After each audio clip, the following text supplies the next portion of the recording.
ભગવાન જગન્નાથની 149મી રથયાત્રા શરૂ થઈ ગઈ છે।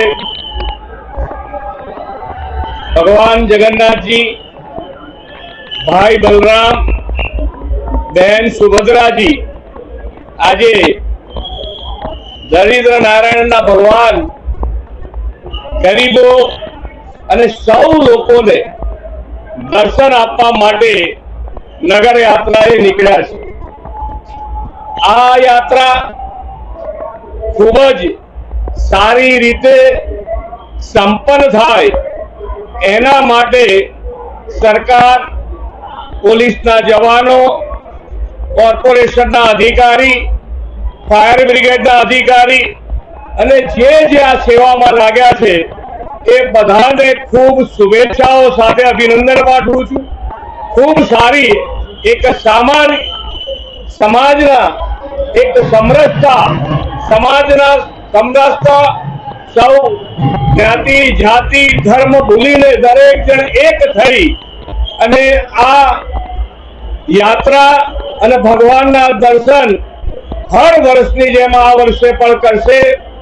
ભગવાનના ચરણોમાં પ્રાર્થના કરી છે કે દરેક જણની સુખ શાંતિ અને સમૃદ્ધિ વધે એ ભગવાનના ચરણોમાં અમે પ્રાર્થના કરી છે।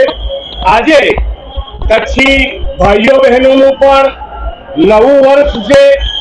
આ નવા વર્ષ નિમિત્તે કચ્છી ભાઈઓ બહેનો દેશ વિદેશમાં રહેતા દરેક જન માટે આ નવું વર્ષ ખૂબ શુભ નીકળે, શુભ રીતે આગળ વધી શકે, સુખ શાંતિ સમૃદ્ધિ એમના જીવનમાં પણ વધે એવી ભગવાન ચરણોમાં પ્રાર્થના। એમને ખૂબ નવા વર્ષની દરેક કચ્છી ભાઈઓ બહેનોને ખૂબ ખૂબ શુભેચ્છાઓ।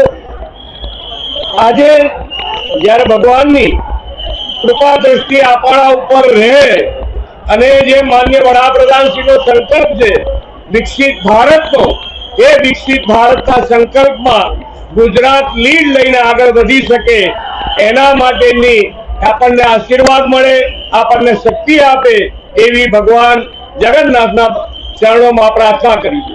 આભાર। Thank you.